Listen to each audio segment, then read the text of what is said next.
Hello, and welcome to the Flowering She Rose Budcast. My name is Anna, or for the purpose of this podcast, Anahita, bearer of roses. I'm here to bridge plant and human consciousness as we gather in this virtual garden and explore how plants can help us awaken our feminine essence. It's my prayer that these personal stories, transmissions, and medicine music may remind you of the sacredness of this magical life and the power that lies in your intuitive nature. When was the last time your skin was covered in mud and your entire body kissed by the sun? What if our awakening was just a sensual forest bath away, an ecstatic union with nature? In today's episode, my guest Christina Louise and I talk about how earth-based awakening and the playful, sensual energies of the fairy realms can help us deepen our intimacy on all levels, not just with the living world around us, but also with ourselves and in our interhuman relationships. Christina Louise is a multi-trained and multidimensional healing arts practitioner, embodiment mentor, herbalist, and alchemist. Christina loves working in the realms of relationship and sacred sexuality and has a strength for helping her clients deepen their own sacred marriage, so the union of masculine and feminine inside. Her most refined work is in helping women to connect deeply to their feminine essence, the soul of the earth and nature, their own inner guidance and guides in the unseen, and the junctions where these sources of wisdom interconnect. Christina's launching her new course, She Alchemy, Faeries, Sex, and Relationships, in a few days, and we'll be talking more about it on today's show. This course is for those courageous and mischievous enough to dive deep into the realms of fairy and Gaia magic, sensuality, sex, intimacy, relationship, and Eros and ecstatic union with nature. She Alchemy is actually spelled S-I-D-H-E, and the she is actually an old Irish word for a certain type of fairies. And the name of this podcast, which I haven't shared yet, but Flowering She Rose, the word she does not only refer to the divine feminine rising within each of us, but this year when I was on a retreat in Avalon, a woman from Ireland mentioned that word for fairies is she, and it just clicked for me because I too carry fairy energy, and I just knew that that was also part of the medicine of this podcast and also what this she referred to. Christina is offering a coupon code for her course to everybody who is signed up on our Patreon, starting at the $5 a month level. So if you listen to the show and love her work and love the course and want to join, there's going to still be some time to sign up. It's a 7-week self-paced course. And she's offering 10% off of the course or 20% off of one-on-one sessions with her. So you'll find the link to all of that in the show notes. Before we dive in, I have one more announcement, which is that I'm now offering Flowering She readings. These are remote energy healing sessions where I use my training as a Reiki master and my gift of attuning to plant spirits and becoming a vessel for them, and recording an audio file for you to listen to as I'm channeling the insights, and it includes the plant spirits that are currently on your side and wanting to help you and work with you. It includes specific questions for you to contemplate, ideas for how to further deepen your relationship with the plants, and also all kinds of other guidance and insights that I receive on your behalf in the process. And you can book a reading on my website, floweringshe.com. And for now, I invite you to come dive into the realms of the fairies and earth-based sensual awakening with Christina and I. Hi, Christina. Welcome to the Flowering She Rose Budcast. I'm really glad you're here and that we'll all get to learn more about your course today. Hi, thank you so much for having me. I'm very, very excited to be here today. Before we dive in, I just wanted to give all of us a moment to arrive in this shared virtual container. And so I'd like to invite you all to take a breath, feel into your heart space and into your body, calling in the presence of nature spirits that want to guide us in this conversation today. May we be vessels for their cosmic intelligence and their earthly intelligence, and may you, dear listeners, take what serves your highest good at this point and discard the rest and have fun in the process. Christina, in your latest newsletter, you wrote that you've always felt like you speak more in plant than in human. Could you share more about your intimate connection with the plants and the fairies in your childhood? Yes, I would love to. Really, nature is how I found my way into my connection to the divine from a very young age. And basically, as soon as I could crawl and, wanted to explore, I was outside. Most of my memories in my childhood were spent outside in the trees. We had like a little miniature forest in the backyard of my home, which was in a very suburban setting, but yet there was certainly little patches of wilderness, and I found my way into all of them, really climbing the trees, being out in the dirt and playing with the rocks and the flowers. And it really began as a tool for my healing, I would say, because there were aspects of my childhood that were difficult. And we could just say as simple as, hearing my parents fight or challenges that were happening in their relationship. And I was a very sensitive being. And so the way that I dealt with that and navigated that was really immersing myself in nature and working with my imagination, working with all of the different dimensions that I was accessing as a young child. Although I didn't know that was what was happening, it was quite natural for me. It was just very innate to be out climbing the trees, and I would spend hours in them.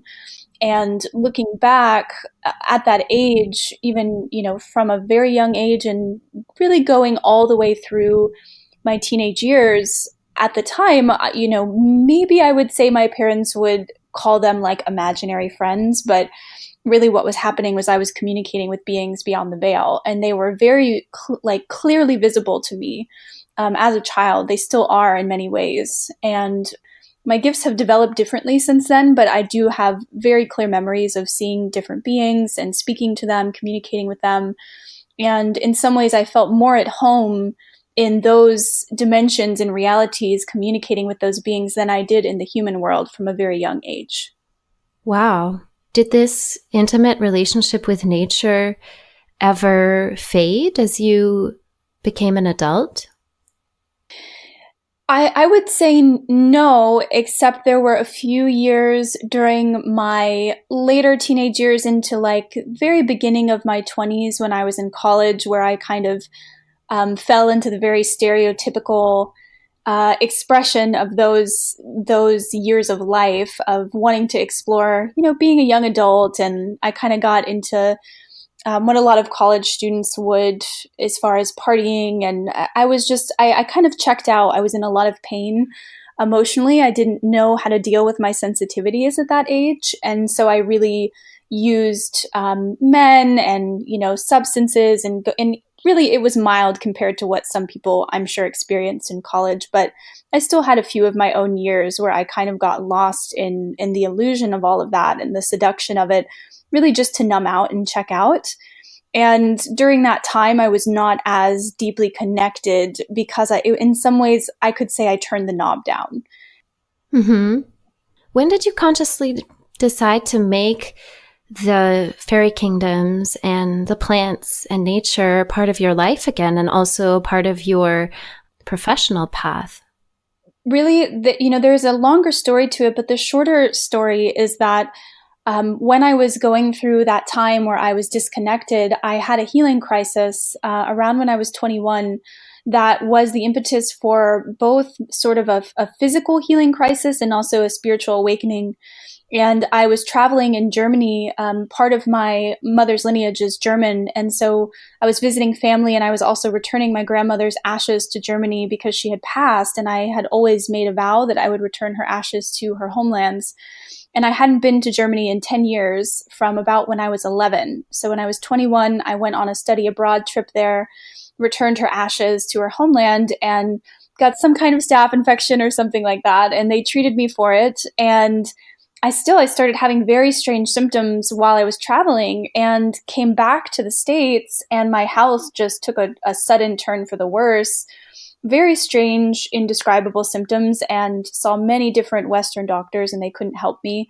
They ran all the tests, everything came back normal. And I finally, at that point, was on so many different prescriptions that they had given me that I was just getting worse. And I was so fed up that I just took everything into my own hands and, got a bunch of books, started studying everything from herbalism to acupuncture to yoga to dietary changes. And I started seeing a holistic practitioner at that time. And it was actually a husband-wife practitioner team. During that time, I did reconnect with nature, especially through medicinal foods and herbs, and it just kind of started opening for me again. And between that and seeing these practitioner therapists that were helping me, my health shifted very dramatically in a very short period of time. And it was such a miraculous shift.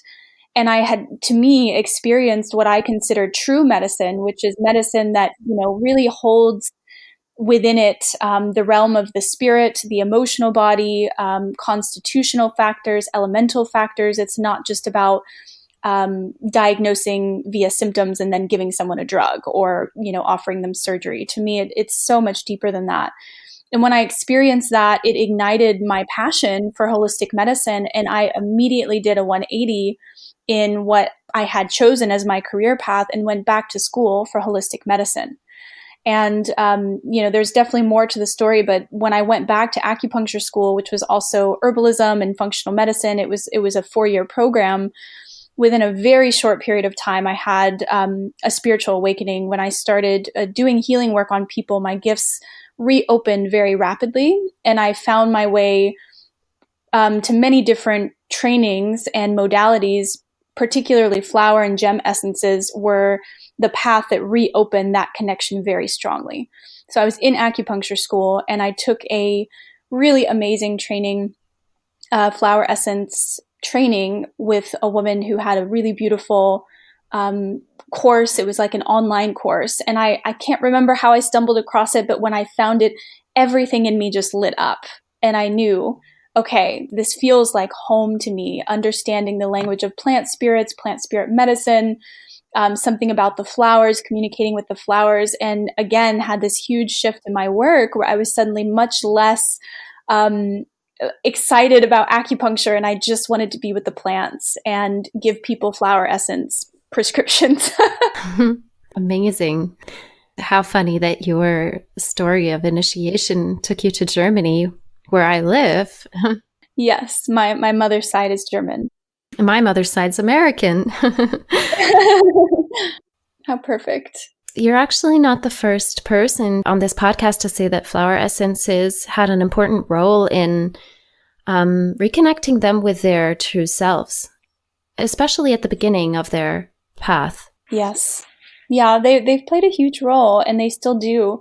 They still are a primary medicine that I use with my own clients and with myself, with my own healing process. And they really have changed the game for me, because they can work so deeply with energetics in a way that other modalities cannot. And because everything is energy, to be able to have tools for healing on the energetic and emotional and spiritual level is so important in our day and age. Mm-hmm. I hear your connection to the herbs, to holistic medicine, and to the flowers. And when did the fairy and the Devic realms come into the picture and into your work? Yeah, well, as far as the fairy world or fairy kingdom, we could, different people have different ways of referring to it, but I just have so many memories throughout my life of communicating with very specific energies and beings beyond the veil that, to me, I know them by their energy and their frequency and how they feel in my body, how they appear when I see them, because I am very visionary in my own gifts. And so I will receive visions. I'll also receive feelings. And so for me, I have memories all the way to when I was a very young child of communicating with these beings and them just feeling so very familiar to me. I read a lot of books when I was young. I had no idea why I was drawn to specific books, but I was very much outside of being in nature. I was a little bookworm. I had a huge collection. I'm just like thinking back to some of the books that I was reading at a very young age, particularly about fairies and mythology and, the she, and which I'll speak about at some point as well. And it's kind of amazing to me how some of that material and information and mythology was so advanced, but as a child, like I couldn't get enough of it, and as a teenager as well.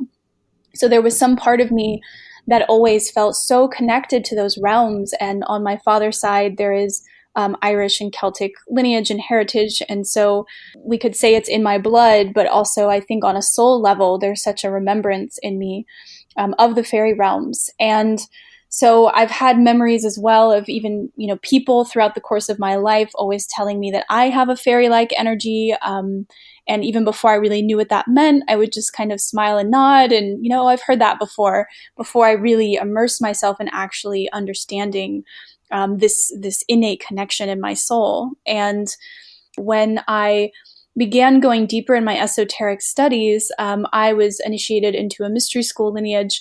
And I have a very strong memory of that particular initiation. That was a very strong turning point in my life. And I've had many different forms of initiations in the past number of years.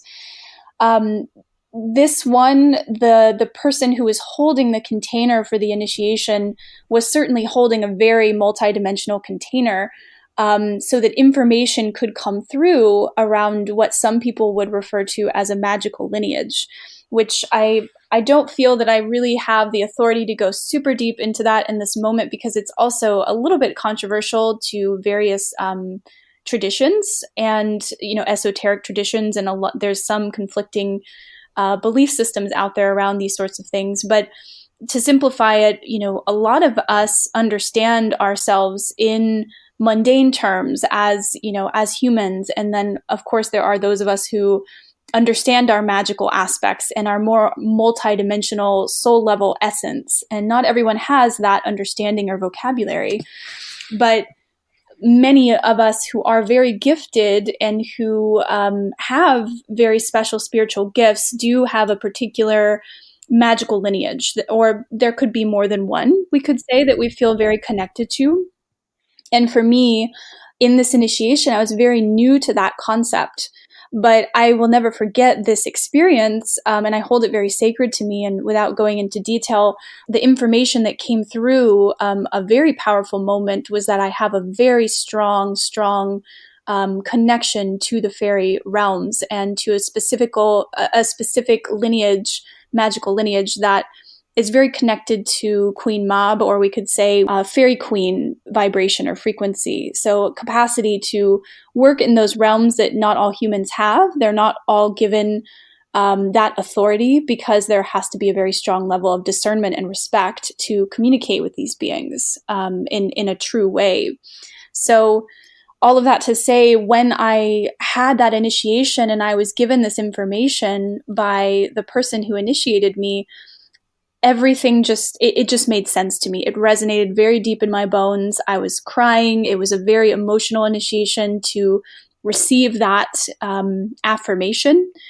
And from that point forward, a lot of things began opening up for me in my life around that. A lot of things kind of fell into my lap, information and knowledge, different teachers and mentors that guided me deeper into these realms and gave me more permission to explore this energy within myself and to really sort of admit to myself that I've always had the capacity to communicate with the fairy realms. Mm-hmm. That is an amazing story of initiation and remembrance. I wonder how you would explain to an uninitiated person, say, what the fairy energy encompasses, because I think that generally speaking, when you hear the word fairy, like the image that comes up is one of Tinkerbell. I would definitely say that, when I use the term fairy energy, I use it generally because, yes, it's something people can relate to through their own lens. But obviously, when I speak to that energy, that frequency, and the beings that I connect to that within my own experience, it's a lot more encompassing than just, say, quote unquote, fairies. And it's interesting because one thing that I'll say about it is that fairies have been a part of this planet almost since its beginning. And, they started out as a life form that existed and lived, that sort of did their own thing. But we'll just say that maybe an easy way to put it is that a lot of that has shifted through time and dimension to where now it's like we find them in legend and myth and folklore from the very earliest times, but there's still a lot of mystery around it. Well, like, what are they exactly? And are they real, or are they something that was an imaginary race that was created at a certain time and place? When I speak to the she, this particular race resemble humans in size and appearance. They're not tiny winged creatures. Many people call them the she, which even that in itself is not necessarily correct. The word is actually an Irish word that refers to the mounds that they once believed that they lived in. So it's kind of a complex thing to speak about. But in Irish lore, the she were descendants of pre-Celtic inhabitants of Ireland called people of the mounds. And they were actually members of a very powerful supernatural race, comparable to fairies and elves, but not quite the same. And so there's a lot of complexity and a lot of interweaving mythology that comes into play with this. And the challenge is that because a lot of things were in their truest ancient wisdoms were taken and interpreted in a certain way, that really distorted the truth. And so that is a part of the challenge, is really when we start beginning to study what is a fairy, what is the fairy realm, there's a lot of things to wade through there as far as different perceptions and different things that have been spoken to be as truth. But really, it's so much more complex than people understand. And that's why for me, when I work with it, I refer to it as an energy or a frequency, as opposed to, oh, it's a race or a type of being, because then people can get very confused and, again, immediately imagine, oh, little like flying creatures, which fairies, when people think of fairies as small, it's because when we view them from beyond the veil, from the other side of the veil, they appear small, perhaps to a certain seeing eye perception, but they're actually not. There are a lot of people, humans, that are very, very, very much connected viscerally to this energy in their own physicality, so they can express more even in their human form as having this energy. And most of the beings that have that know it to some degree, even if it's just an intuition or a very deep passion for this material outside of the mind. So like a kind of, we could say, a soul call to it, or a just a very deep interest. Most people, even when they don't have a mental understanding of what the fairy realm is or what the fae are, they still can feel something within themselves that deeply resonates and wants to know more. And I often find that those are the people that will find their way to me in my work. And it's a really beautiful thing to experience, how we tend to find one another. Mm-hmm. Those of us who have that very deep connection to these realms, even if we haven't fully reclaimed the remembrance of that in our physicality, at this point in my work, I can recognize people that have a stronger connection to the elves, people who have a stronger connection to the fairies. There are many different, we could say, lesser immortals. So, a lot of people know about gods in the pantheons and mythological traditions, but there are also the lesser immortals, the nymphs, the dryads, the oreads, the nixies. Some people call them the little people.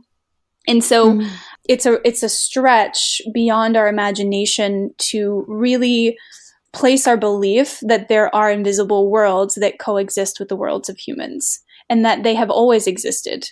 And, that in some ways that means that we are always walking amongst them. Just not everyone has the sight to see and understand that in the same way. Right. Sometimes when I go into our forest, I live right by the forest, I come to a place where I feel like I'm not supposed to enter any further because it's no longer a space for humans. It's a space for the fairies, is what I sense, and for the animals too. And once I didn't listen and I went down a path anyways, but I just constantly had this feeling of I shouldn't be here. So Yes. there is this connection between fairies and nature, right? Oh, yes. Yes, very much so. And that's amazing that you felt that and that you brought that up, because it's very true that there are many places in nature that are very well protected and guarded by these realms and these beings. And that's why sometimes, you'll hear me talking about why it is so important to use discernment and use respect and reverence when wanting to connect beyond the veil. Because, I've certainly had very challenging learning experiences of not necessarily using respect and reverence, and kind of just in a very sort of gullible, or maybe not gullible, but maybe just a little bit ignorant way, just kind of forging ahead and not really having the understanding that any sort of realm or dimension beyond the veil has a different working order than the human world. They have different rules. They have different ways of being. I've had people joke around with me about my quote unquote sort of expressions of fairy energy in my own life. So, for instance, fairies don't really have a sense of property or ownership, so they will often just take things. It's just a funny thing. It's why things will disappear, and people will kind of joke around, the fairies took it or the fairies stole it. And even when I was younger, I had that quality in myself of like just not really having a sense of ownership or property. And it was never something that was rude per se, or intentional, like done in an intentionally rude way, like let me take this that doesn't belong to me. But that's a very sort of quality associated with fairies in some ways. So they have very different ways of being. They have different boundaries. A lot of those in a lot of the old stories and like myths, you will literally read stories of fairies raping people, raping one another, because they don't have the same kind of sexual boundaries that we understand as human beings in a lot of those worlds. And so it requires a lot of discernment to communicate with them, and also an understanding that respect of really giving offerings and coming from a very pure place of staying open and not moving from personal agenda is really important. A lot of people want to connect with these realms for perhaps their own purposes, or because it seems exciting, glamorous, and seductive. And I can tell you it's not always that. It can be quite intense and dangerous if one doesn't have guidance or understanding of, just really moving from a very deep heart-centered space, and releasing preconceived notions and perceptions in a way. So just to kind of circle back around to your question, as far as nature goes, yes, there are places in nature that are very well protected by the fairy realms. And sometimes, I've even had experiences similar to you, as not really listening to my own intuition, and perhaps tampering with something that wasn't meant to be tampered with, and, having like a funny experience of something happening as a result of that. And it took a long time for me to understand what was happening in those moments, and how to respect when, say, there's a place in nature that is meant to be kept very, very sacred. And, fairies do not like when humans mess with, with their sacred spaces, especially from a space of ignorance, versus, perhaps if the human is curious and just wanting to explore and has good intentions, they might not be as mischievous in, how they handle that situation. So it sounds like there's a lot of caution and reverence necessary when interacting with these fairy realms.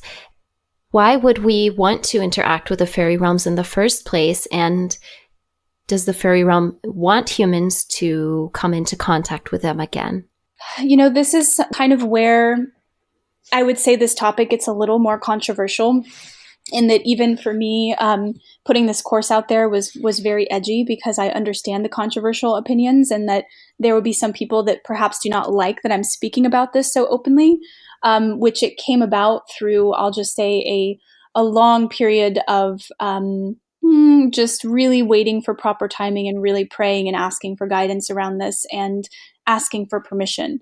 So it certainly was not a reckless move on my part, and there are risks in and of itself of sharing some of this material, but I'm really doing so from a place that's very deeply guided and in a very sort of discerning, safe, and to some degree simple container compared to, what is accessible in these realms. So what I will say is that the more that humans begin to awaken to their true nature, the more consciousness starts to awaken within us and evolve and grow and shift on this planet, more and more people are becoming attuned to their multidimensional nature, to their ability to see and work beyond the veil, and they're reconnecting to their true essence. And that means that we start to reconnect to the understanding that goes far beyond this mundane reality, and that knows ourselves as divine beings who are connected to so many other dimensions beyond just the ones that we see with our seeing eye. And so as humans come into that consciousness once again, the connections that we used to have with these different beings, and some mystery schools say races beyond the veil, but it's kind of a charged word, so I try to be careful using that word. But we could just say different types of beings and energies, so fairies, elves, unicorns, dragons. So as that's happening, and more people are humbling themselves to study this remembrance within their own soul, and to become conduits for divine energy on this planet, to sort of become a bridge of heaven and earth, those beings want to help us within that framework. They very much want union and peace on this planet, not just in our human realms, but in these other realms and dimensions beyond the veil as well. Many of them used to walk amongst humans, and then there were certain corruptions and distortions that made it impossible. And so there were choices that had to be made within that. But we're coming into a time where a lot of these ancient ways of being, or what are considered ancient ways of being, where we live amongst these other dimensions and beings very peacefully and co-inhabit this incredible, beautiful, multi-dimensional planet, really honoring her wisdom in all of her medicines.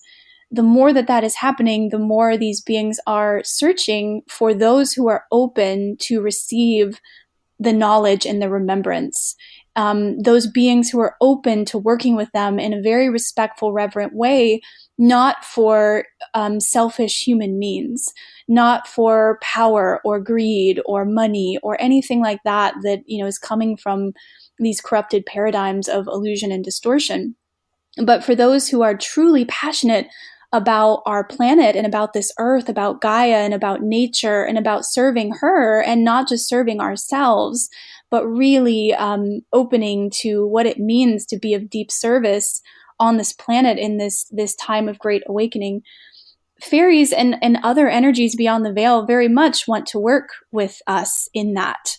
Of course, in some ways, it might be on their terms, and on some levels, but they are, they can be certainly very benevolent in that. They can be very mischievous as well, and certainly if they are insulted, they will make that very well known. So I've had my own kind of tests and lessons in these realms and initiations that even led me to feel courageous enough to hold this course. So, and I'm still working with that.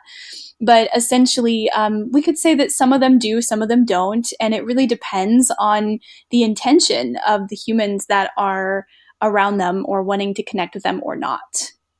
So as far as why we would want to connect with them, I mean, it kind of ties into what I just shared, in that my experience is that our human reality, there are limitations within it, because we have so much conditioning we're unraveling. There is so much just distortion, like I mentioned, that comes from certain mindsets and certain energies that have been kind of implanted in our planet and in our consciousness to keep us from understanding and knowing the truth. And right now, there's a huge shift happening. And there are many, many energies beyond the veil that are supporting us, whether we know it or not, in remembering the truth and shedding these illusory perceptions and the conditioning that we've inherited that teaches us to be disconnected from our true nature, to be disconnected from intimacy with one another in the earth, to be divorced from this natural remembrance within our bodies, within our sensuality, within our, we could say the Eros or the wisdom of the heart. Within those places, we have everything we need to really shift things on this planet for good in a very deep and profound way. And there are secrets woven into these dimensions and these beings beyond the veil hold that really are here to help and serve us as humans, especially for those who truly have that in their blueprint of being here on this planet to be a bridge in this time. So my experience is that the more that we work multidimensionally in that way, the more we have access to our own superhuman abilities, our own, and I don't mean in a power kind of way, but what is the point of accessing those gifts? It's to really be of service. It's to use them of service. It's not to use them for selfish means. And we have access to them more the more we really open humbly to working beyond the veil with these different beings. Yeah, I think a big part in what you're saying is recognizing that there's so much to this world that we do not know, and there's so much potential when we open up to all of these other realms and what they can teach us, but also how we can become channels for them in order to uplift humanity in our own ways, because the gifts that you're talking about, they can be so different for each person. Some of us are healers, some of us are teachers, some of us are mothers, and some of us are artists and musicians. And this is reminding me of something that today's featured musician said to me, because I decided that I'd like to feature a song of Aviva Faeries. And I asked her, does your name have anything to do with the fairy realms? Because wouldn't that be cool? And she said, yes, absolutely. Aviva of the fairies. That's the origin. For me, it's a nod to my understanding that the songs really come through me and don't belong to me. Aviva Lafay is a singer-songwriter, born and raised and based in the Bay Area. Aviva sings heart songs, some for love lost and others for humanity lost. The song I'd like to share today is called Bite My Tongue from her debut album Lovesick, which just came out this July. Lovesick is a sad romantic journey through a beautiful waking dream. It's both the dark end of the street and the promise of a stunning sunset. It's the gut-wrenching feeling when you know that your first love won't be forever. It's the song of the mourning dove, somber, gorgeous, and resigned to a future of longing. There's one quote that I recently read that I just want to leave you with before playing the song. Longing is not a lack, but a resource.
I'll be linking to Aviva's Bandcamp and Patreon page in the show notes.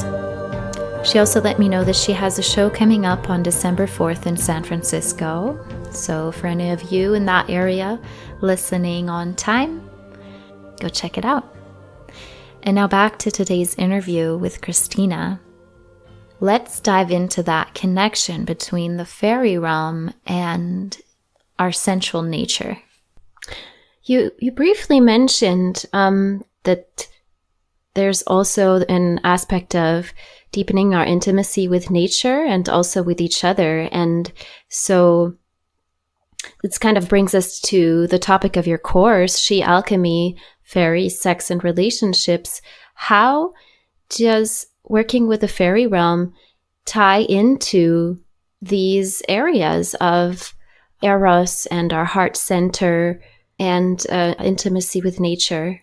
So this is like one of my favorite topics, and it's only, it's one that I have over time become more comfortable speaking about more simply through my own experiences. And the more I've opened up and sharing about them, the more people have just come out of the woodwork, showing so much interest and desire to experience the kind of liberation that comes when we reclaim our intimacy with nature. And that reflects our reclamation of our intimacy with one another, because in a similar way, if we can't be intimate with ourselves, how will we be able to be truly intimate with a partner? There's a saying, I can't remember the exact saying, but it's essentially like someone can only show up for you in a way that they've showed up for themselves. And so the same thing kind of goes for intimacy, in that if we are disconnected from the natural world, we're disconnected from our bodies, because our bodies are made up of all of the elements that we see surrounding us.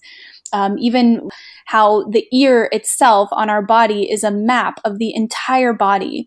So there's a microcosmic, macrocosmic connection between every single fractal of our being and our body with every fractal of nature. You see patterns that are very similar woven throughout nature as you see woven throughout our physicality, our bodies, our cellular structures, our organs. Our bodies are universes unto themselves.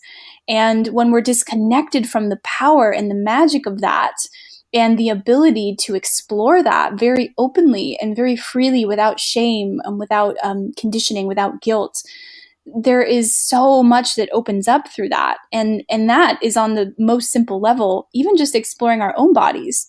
And then what I've found when it comes to nature is that if we can give ourselves permission to be more in tune with the elements of nature, it automatically allows us to come into greater harmony within our own bodies. So as we harmonize with the elements outside of us, we harmonize the elements within us. So fire, water, earth, wind, or air, all of these elements that are in our outer environment are also in our bodies, in our organ systems, in our channels.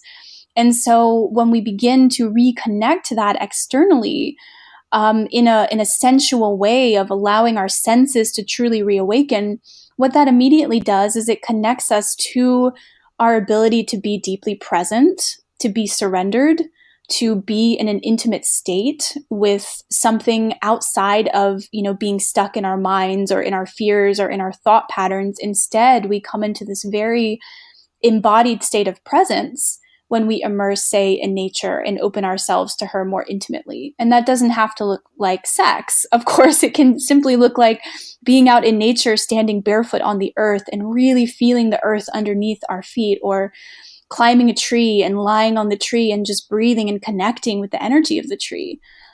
These are, actually, these were forms of medicines in ancient shamanic traditions and cultures throughout all of the world.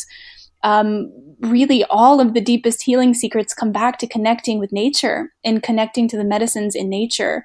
And as we do that, it sheds so much of the conditioning that has caused disease and disconnection within ourselves and within, our outer relationships. Because if we're disconnected to ourselves, to our own physical bodies, if we're running on autopilot, if we're distracted, if we're wrapped up in unnecessary distractions and we're not present within our own embodied sense of the world and our sensual experience of it, we're not going to be able to connect with other beings truly. We will be very in our heads. We'll be very, just kind of like skimming the surface. And then we certainly are not going to be open to touching any of the mysteries of the universe or all of the incredible gifts that are at our disposal. Yeah. When we're talking about communicating with these beings beyond the veil, it sounds like something that's happening outside of our bodies. But really, in order to be able to communicate with the fairy realms, we need to come back into our bodies and into our heart center, because that's where our intuition lives. Yes, absolutely. It's a very important point, because a lot of people believe that connecting to the cosmos is this, going up and out, and, our crown opens and we have this incredible expansive experience, and you hear all this talk about ascension, but it doesn't quite operate that way. It's more about embodiment. It's more about coming down and into our bodies. And through that healing of that relationship and truly anchoring into ourselves and into our physicality, our expanded consciousness, our cosmic intelligence naturally opens. And we begin to have these extrasensory abilities that we cannot find through disembodied forms of awakening, where, you're sitting in a transcendental state for hours on end. That's really not, that maybe it is for some people, but for me, I have found that it really is coming into the awakening of our being through our bodies, through healing our bodies and our relationship to them, and opening all of those sensory pathways. That is what actually I've found most quickly allows those gifts to awaken within us, so that we can experience these multidimensional realities. And yeah, these multidimensional realities, and also our physical reality ever more intensely. So does fairy energy have a sensual or even sexual element to it? I'm also remembering these scenes in the book of the Mists of Avalon, where the human person that was taken into the fairy realms and lost track of time there was also spending a lot of time just making love and music and having maybe even orgies. Yes. Yeah, I get where you're going with it. Yes, my experience, and I will share again that perhaps there are different perceptions, but my experience of fairy energy and similar energies beyond the veil is it is very sensual, it is very physical, it is very sexual. There's a lot of expression, there's a lot of sensual revelry, there's a lot of, truly enjoying the senses without fear and shame and guilt and all of these different kind of strict rules that keep us from being in play and joy.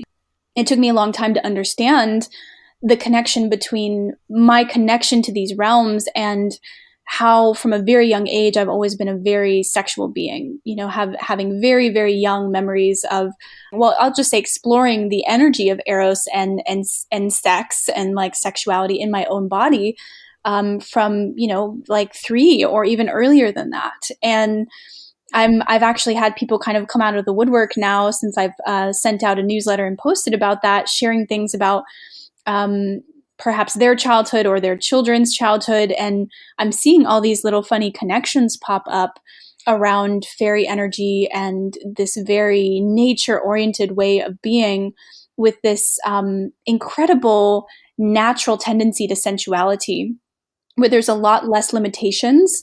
And that can be both exciting and challenging, to our human brains that have always learned like, well, propriety and, certain, like, you just don't do that. You just don't, life is like, you have to work and then play. It's not the other way around. And to me, I think it should be the other way around. Like, what is the purpose of this life if we are just immersing ourselves in distractions and, really like focusing on the negative and being in constant work mode. And of course, working is a part of life. Money is a part of life. All of these things, struggles, we can't escape that. But how can we bring these elements that are such a natural part of these other realms into our own experience and allow it to open us to a new way of being that perhaps could just really amplify our ability to even enjoy the things that we wouldn't normally enjoy, and find sensuality in places we wouldn't normally find it. Oh, that is such a good point. That is the medicine that we need so much. And now it's clicking for me. Like, I get why the fairy realms have something to teach us. Yes. So in your course, you're also going to be teaching about awakening our sensuality and our sexuality in union with nature.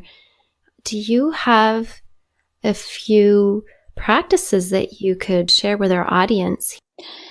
I kind of have become well known for like posting photos that most people would find edgy. I'm not fully naked, but certainly, you can tell that I'm immersed nude or naked in nature. And I have a practice where really, especially if I'm struggling with something or if I'm in, the difficulties of this mundane life, which regardless of what the struggle is, if I'm feeling depression, if I'm feeling uninspired, if I have gone through a bad breakup, anything really, my medicine is to go find a space where I can be naked in nature and just to feel the elements on my skin, to immerse in rivers naked, to be in the forest. It certainly brings an edginess for those who have never experienced it of, oh my gosh, am I going to be caught? Like, what's going to happen? Is this safe? And it brings up the opportunity to release aspects of our being that have been so domesticated and remember our wildness and remember our capacity to hear the intelligence of the earth and to feel it through the sonar and radar in our physical bodies as we attune to the elements, as we feel the rivers and the winds and the trees and the dirt beneath our feet. It awakens something very primal within us that gives us permission to release all of these imposed structures and guidelines that we feel that are a part of being human, that we have to be a certain way, we have to be viewed a certain way, we have to behave a certain way. And a lot of times those limitations keep us from truly connecting with others and with ourselves. And so for me, when I get out naked in nature, there's such a freedom and a liberation that comes and such a deep stillness. I will find both stillness and bliss in those experiences of being naked in nature without some transcendental meditation exercise, without some, I have to go to a 10-day meditation retreat. I just simply go out into nature for a day and I give myself space to be out there naked. And in that time period, I will, certainly experience deeper states of meditation and much more authentic states of bliss than I have ever found through any elaborate practice through, spiritual traditions and lineages and such. And so I always start with that simple tip of if you have never been naked in nature, I highly recommend it. I highly recommend, going to a river, being naked in the water, really just allowing yourself to surrender and to feel the sensual aspects of that. And oftentimes people will come back to me and say, oh my gosh, I've never experienced something so healing. And so that is a really good, simple place to start. And something I like to guide others around is what some people might refer to as planetary tantra, but that's kind of a very advanced way of saying connecting our sensual and sexual energy to the life force of the earth. And that can be as simple as finding a place in nature that feels, that calls to the soul or to the spirit in some way, whether it's a forest or an ocean, finding a place to lay down on the earth and really connecting a breath circuit down into the rhythms of the earth and of Gaia as if she were a lover. So when you hear about these tantric practices of sitting in a certain position and having a breath circuit with a partner, you do that with the earth. You lie down, you connect your heart, if you're a woman, in your womb, or for a man, their hara, their lower dantian. You connect those energy centers down into the core of the earth, just simply using breath. And you create a circuit and you just breathe with the earth. And I've actually had people have very profound sensual awakening experiences simply through doing this and connecting to the earth rhythms and biorhythms and the frequencies coming through that deep connection. It actually can reprogram our bodies. I love that. It ties in with visions and fantasies that I've had personally. One of them being tending the land naked. That's some kind of a wish that I have. And lately, more and more, this image of real muddy earth. Yeah. I just have this desire to cover myself in it naked and put it all over my body. Yes. I live in a really densely populated area. And this summer for me, I'd say the next level that I was able to go to was to go on a nature hike without any underpants on and find a spot where I could lay in the sun and lift my skirt up so that at least my yoni could be in the sun for a little while. Yes, I love yoni sunning. Yeah, so that aspect of it being a densely populated area and usually running into somebody walking their dog, I haven't really found a solution for that yet. Yes, I certainly have been caught naked in nature. I will definitely say that. Oh, yeah. And the practice that you're sharing, I love how accessible it is. You don't need a partner, I mean, a human partner, to engage with the energy of the earth in that way. And it reminds me of an image that came to me in my morning practice. I was also inhaling through my root and wanting to bring some earth energy into my womb and, squeezing the pelvic floor. And then I imagined a yoni egg. I don't own one. I don't own one of these crystals, but that image turned into the earth as if viewed from outer space. It was like the earth was my yoni egg, and just visualizing that, I wasn't even out in nature. I was inside of my apartment. I could already tune into some life force. Yes. So I'll definitely go out and try what you suggested. Yeah, based off of that vision, I think there would be a very innate capacity to connect to Gaia's life force in that way. And, I think a lot of people use yoni eggs and tools like that. And I think it's wonderful if that's something that, someone resonates with, because certainly the stones have certain resonance with earth frequencies. But it can be so simple, it really can be. And I think people like to complicate it, but I've just really experienced in my own life and also with others the most simple experiences when engaged with full presence and full awareness, and just really allowing our bodies to have permission to explore. So much can open up from that. It's an entire new area of sensuality and sexuality where, yeah, of course, sex with a partner is something that everybody's heard of. Becoming intimate with yourself might be even harder for others, but to think of being intimate with nature is probably going to be really mind-blowing and eye-opening for many people. Yeah. And it's funny. It's what seems such a new concept, once people begin to work with it, is so innate. Mm-hmm. It's almost like there's a homecoming that happens and a remembrance of, oh, this is just right. This is how it's always been. It's just that we've been kind of blocked from our remembrance of it in so many ways. And that is definitely by design, because there's so much power in reclaiming this and, understanding that to be a sexually awakened or sensually awakened being, one does not need a partner. I was celibate for 18 months and working with these nature-based practices and had more creative energy pouring through my being than I've ever had in my life. Birthed a course very quickly in that time, amplified my business, moved into my own home, paying a lot more money than I ever have before in my life. And all of these shifts came without a partner to amplify my creative and sexual energy. And at the same time, your course is also going to be about not only our relationship with nature, but also our interhuman relationships. So how can these earth-based awakening practices support our human relationships. Yes. Yeah.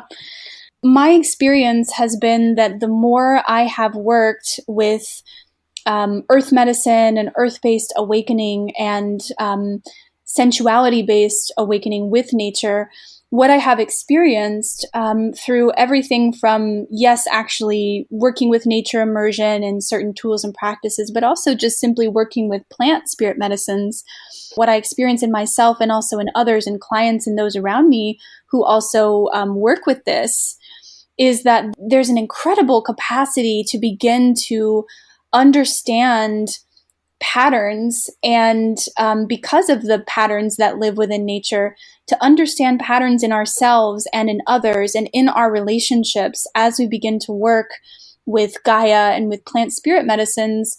Our capacity to heal patterns and perhaps, we could say patterns of dysfunction in relationships really, really shifts, because in a lot of ways, there are so many secrets and tools within nature to heal dysfunction at the very root, right? So not like, say, a prescription drug that heals a symptom.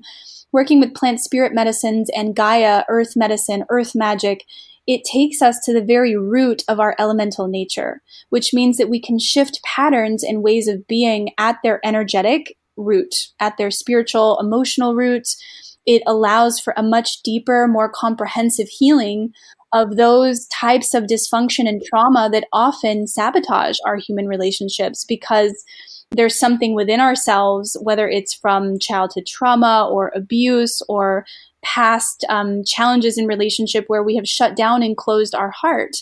And our heart it's the key to so much of our ability to relate deeply with not just nature and all of life, but obviously other humans. If we can't have a heart-to-heart connection with someone, our connection with them will be skin deep.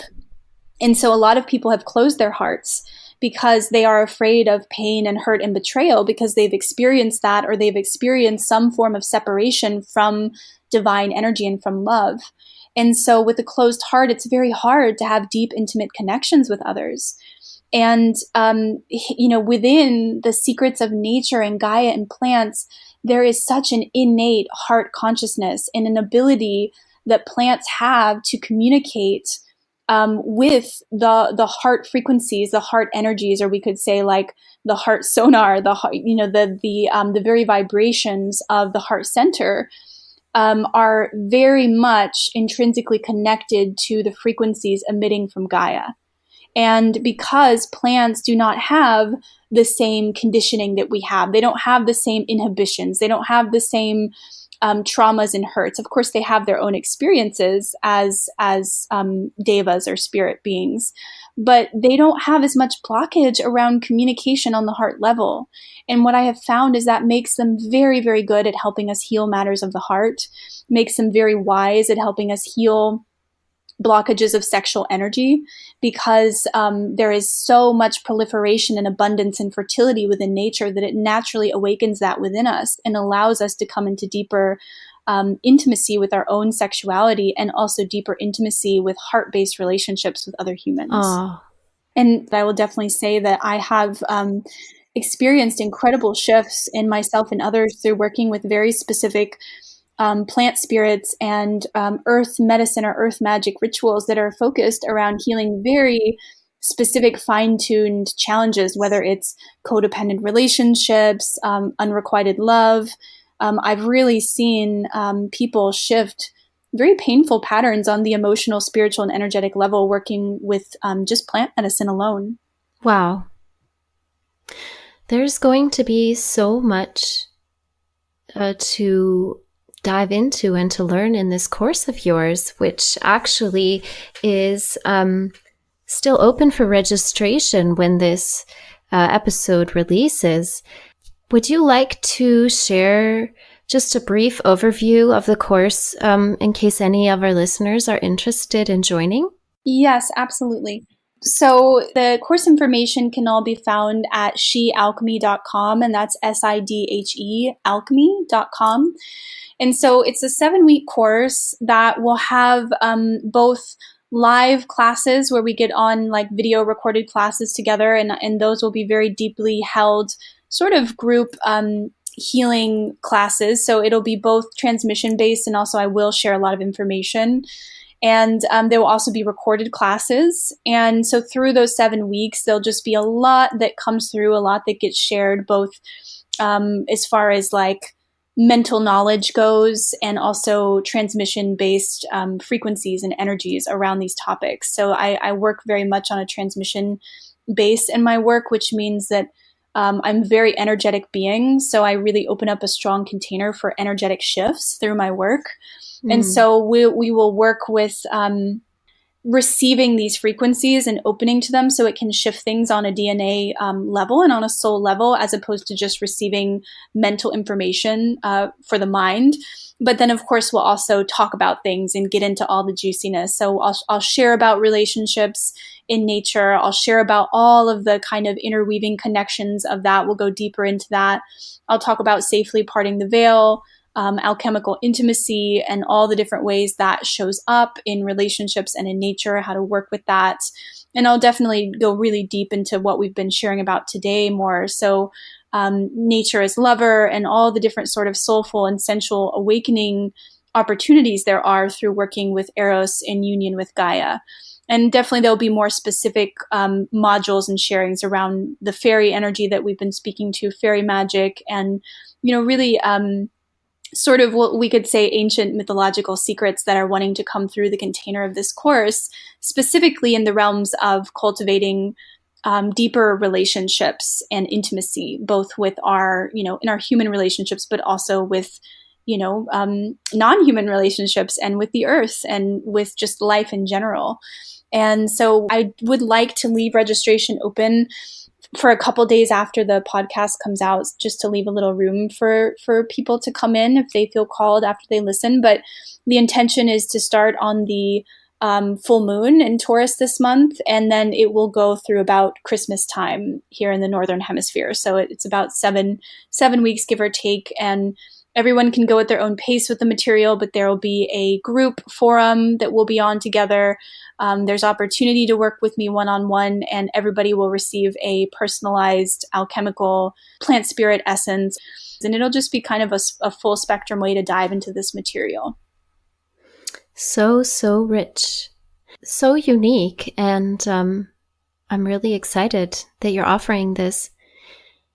Christina, what are some other ways that we can connect with you and find out more about your work? Because I know that you are so multifaceted in your teachings. You also teach a lot about the feminine mystery traditions, and there's really something in it for many people. And I feel like especially the sisterhood that this podcast is calling together. Yes.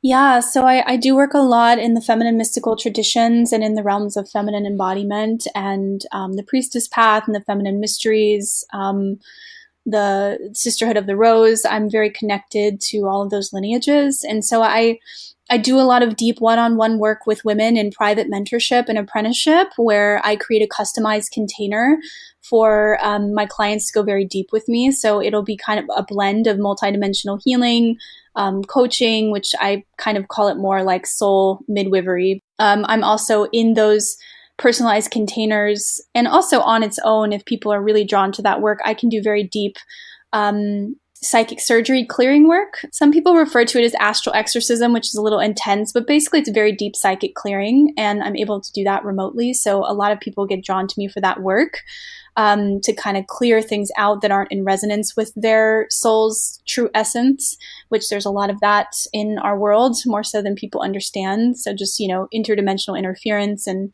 kind of just there can be a lot of distortion that blocks us from our soul mission. So I really love to hold a deep container for those who are drawn to align with their true essence, and I'll send them personalized remedies. I'll work with them very deeply in that time. And that is my favorite way to work, because I just see such rich and deep transformation in my clients that way. And I also have other courses that I lead. And this is the one that is currently coming out. Well, I'll be sure to link to your website and your Instagram in the show notes so that people can get in touch with you. I'm really grateful to be here. And if anyone, is interested and called to this material and perhaps, wants to know more specifically, has specific questions around working with some of these areas and elements that we've spoken to, then I definitely am super open to people reaching out to me, even if they maybe are not necessarily wanting to join the course this time around. I love just opening myself up to share and to be of service however I can be. Well, I feel like what you've shared today on this call is already an amazing resource. I am really thankful and I feel honored to have had you on the show. Yes, thank you so much for having me. It's a really amazing opportunity, and I'm just so excited to be able to share this information in such a way with a podcast that feels so resonant with my own missions. Thank you so much for joining us in this wild garden and listening to today's show. I love connecting with my listeners and hearing about what insights you gained. Feel free to leave a comment below the show notes on floweringshe.com, and be sure to follow me on Instagram at floweringsherose. If you like this podcast, head on over to iTunes and leave a review, and I'll be sure to send you some extra fairy dust. From my blossoming heart and my buzzing womb to yours, until next